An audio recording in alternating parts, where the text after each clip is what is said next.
इस कहानी के लेखक हैं संजय कांबले। चार दोस्त अंधेरी रात में एक तालाब के किनारे बैठे थे। तालाब के चमकीले पानी में पूनम के चांद का अक्स काफी लुभावना नजर आ रहा था। बीच बीच में काले बादल चांद को अपनी आगोश में लेकर आगे निकल जाते। सभी दोस्त हंसी मजाक कर रहे थे। बीच में बहुत सारी खाने की चीजें और शराब भी रखी हुई थी। सभी दोस्त मिलकर बड़ी चाव से उन चीजों पर हाथ साफ कर रहे थे। भाई कोई डरावना किस्सा सुनाओ ना। और राकेश किस्सा सुनाने लगा। रात के करीब 1 बजे थे। आधी रात का वो समय, साथ ही हल्की बूंदाबूंदी देखकर लग रहा था कि जोरों की बारिश होने वाली है। शहर की सुनसान सड़क पर एक ऑटो चलता हुआ दिखाई दे रहा था। ऑटो ड्राइवर हल्की सीटी बजाते अपने मोड में था कि तभी सड़क की एक तरफ कोई खड़ा नजर आया। ऑटो नजदीक ले जाते हुए ऑटो ड्राइवर ने पूछा, कहाँ जाना है? अगली नुक्कड़ पर। और वो महिला ऑटो में सवार हो गई और कुछ ही देर में उनकी ऑटो दोबारा उस सुनसान सड़क पर चलने लगी। ऑटो में बैठे उस औरत का पल्लू धीरे धीरे रिक्शे से बाहर जाते हवा में लहराने लगा।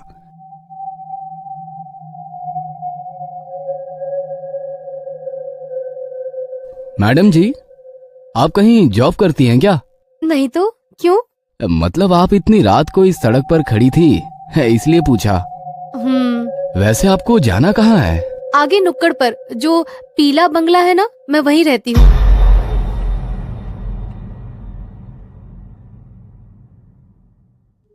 क्यों मजाक कर रही हो मैडम जी? बताइए ना, आपको कहाँ जाना है? मैं मजाक नहीं कर रही हूँ, मैं उसी बंगले में रहती हूँ, अकेली। पर उस बंगले के बारे में मैंने तो कुछ अजीब सी बातें ही सुन रखी है। अजीब सी बातें? जैसे कि? मतलब उस बंगले में कोई बुरी आत्मा रहती है जो लोगों को जान से मारती है। अल्लो, मेरा बंगला भी आ गया। ऑटो उस बंगले के गेट के बाहर आकर रुक जाती है। ऑटो वाला धीरे से अपना सर ऑटो से बाहर निकालकर बंगले की ओर देखता है। बंगला काफी अजीब डरावना लग रहा था, जैसे कोई वीरान खंडहर हो। ऑटो से नीचे उतरकर वो महिला अपनी पर्स टटोलने लगी। भैया 2 मिनट रुको, मैं पैसे लेकर आती हूँ। इतना कहकर वो औरत गेट खोलकर बंगले के भीतर चली गई। ऑटो ड्राइवर के पास रुकने के अलावा कोई चारा ना था। वो डरा सहमा सा उस बंगले को निहार रहा था। मैडम के बंगले के अंदर जाते ही लाइट शुरू हो गई और कुछ सेकंड बाद दूसरे मंजिल की लाइट भी शुरू हो गई। उस औरत ने खिड़की का पर्दा सरकाया और ऑटो वाले से कहा, भैया 500 का छुट्टा है ना? उसकी आवाज सुनकर ऑटो ड्राइवर ने कहा, जी हाँ मैडम जी, छुट्टा है मेरे पास। इतना कहकर ऑटो ड्राइवर अपने पॉकेट में से छुट्टे पैसे निकालकर गिनने लगा कि तभी उस औरत का हाथ उसके सामने आ गया, जिसमें 500 रुपए थे। हाथ पूरी तरह से सफेद पड़ चुका था।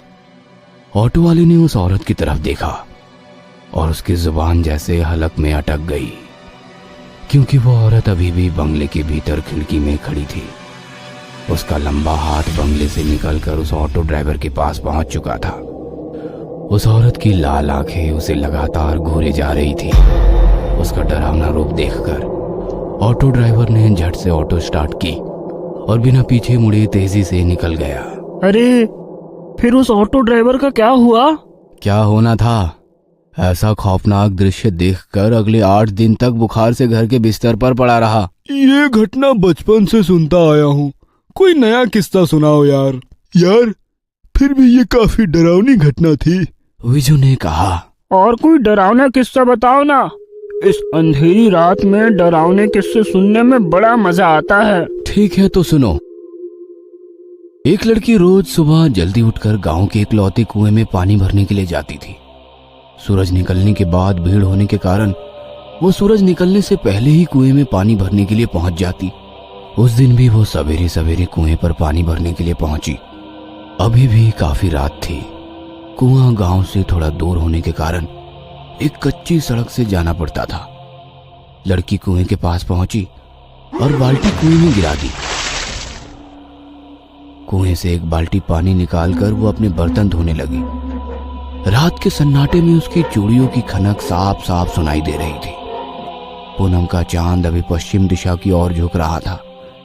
आसमान भी साफ होने के कारण काफी अच्छी रोशनी बिखरी हुई थी। वह लड़की अपने काम में मशगूल थी। बर्तन धोते वक्त एक चूड़ी टूट गई और उसके हाथ में जा घुसी, पर उस लड़की ने हाथ से बहते हुए खून पर ध्यान नहीं दिया। उसने बाल्टी दोबारा से कुएं में डाली और धीरे धीरे ऊपर खींचने लगी। तभी उस सुनसान गहरे सन्नाटे से उसे एक अजीब सी आवाज सुनाई दी। काफी स्वादिष्ट है। उस पल की आवाज ने उस लड़की का ध्यान अपनी तरफ आकर्षित कर लिया। वो कुछ सेकंड वैसे ही चुपचाप खड़ी रही। आवाज की दिशा समझ में नहीं आ रही थी, पर आवाज बिल्कुल साफ साफ सुनाई दे रही थी और दोबारा वही आवाज उसके कानों में गूंज उठी। काफी स्वादिष्ट है। वो चारों तरफ अपनी नजरें घुमाते हुए बाल्टी को ऊपर की ओर खींचने लगी। बाल्टी ऊपर आ गई। उसने बाल्टी उठाई, पर बाल्टी के अंदर का पानी काफी गंदा नजर आ रहा था। उसने धीरे से बाल्टी के पानी में हाथ डाला।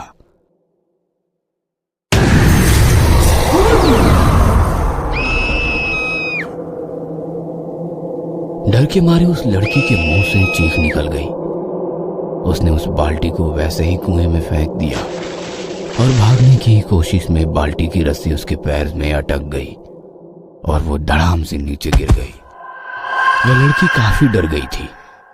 डर के मारे वो पैरों में लिपटी हुई रस्सी खोलने की कोशिश करने लगी कि तभी उस गहरे में वैसे ही दोबारा किसी की आवाज आने लगी। आवाज धीरे धीरे गूंजने लगी, जैसे कोई कुएं की दीवारें चढ़कर ऊपर आ रहा हो। इस तरह की आवाजें। जमीन पर गिरी लड़की कुएं की ओर देखकर उस रस्सी को पैर से छुड़ाने की कोशिश कर रही थी, पर लग रहा था कि वो रस्सी धीरे धीरे पैरों को कस के जकड़ रही हो। वह लड़की काफी डर गई थी। उसके दिल की धड़कनें उसको खुद भी सुनाई दे रही थी। बदन पसीना पसीना हो गया था। आंखों में मौत का खौफ साफ साफ दिखाई देने लगा। जैसे तैसे वो रेंगते हुए वहां से दूर जाने की कोशिश करने लगी और अगले ही पल सब कुछ शांत हो गया। न किसी की आवाज, न कोई आहट। बिल्कुल खौफनाक सन्नाटा चारों ओर फैला हुआ था। उसने अपनी खौफ भरी नजरों से कुएं की ओर देखा। वहां पर उस जगह कोई भी नहीं था। वह अकेली वहां पर थी। वो लड़की दोबारा अपने पैरों में अटकी रस्सी छुड़ाने की कोशिश करने लगी और फिर एक अजीब सी आवाज उसके कानों पर पड़ी। धीरे से अपनी नजरें उठाकर उसने कुएं की ओर देखा और सन्न रह गई। कुएं के अंदर की दीवार से एक खौफनाक चेहरा उसे झांक रहा था। उसकी आंखें फटी की फटी रह गई। वह कुछ समझ पाती इससे पहले ही किसी ने उसके पैर में बंधी हुई रस्सी को कुएं के अंदर खींच लिया और वो लड़की कुएं के उस गहरे पानी के अंदर समा गई। यार, ये तो काफी डरावनी घटना थी। फिर उस लड़की का क्या हुआ? और क्या होता, 3 दिन बाद उसकी लाश कुएं के पानी के ऊपर तैरती नजर आई। यार चलो एक और किस्सा सुनाओ, मजा आ रहा है। अरे पागल, बहुत रात हो गई है, अभी यहाँ से जाना होगा, वरना हमारा किस्सा लोग सुनाएंगे। वैसे भी ये काफी डरावनी जगह है और इस जगह के बारे में भी बहुत सारे किस्से मशहूर है। हाँ पता है, इस तालाब के भीतर एक आत्मा है।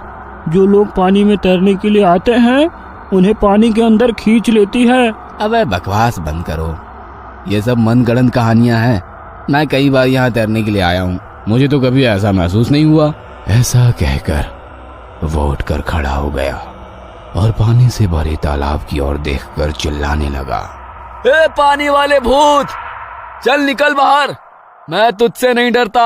देखा, कोई भूत भूत नहीं है, खाली वहम है यार। इतना कहकर वो पीछे मुड़ा और वहीं बेहोश हो गया।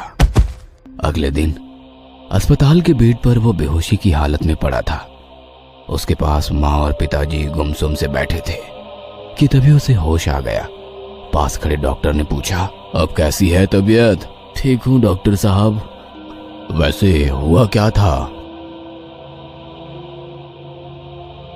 चारों की काफी गहरी दोस्ती थी। महीने में एक बार वे खाना पकाकर मस्ती करने उस तालाब के पास जाते थे। 2 महीने पहले भी वह तालाब के पास पहुंचे। हमारा राकेश उस दिन थोड़ी देर से पहुंचा, पर वहां पहुंचने के बाद देखा तो तालाब के पास उसके दोस्तों का सारा खाने का सामान बिखरा पड़ा था। उसने सबको फोन किया पर किसी का भी फोन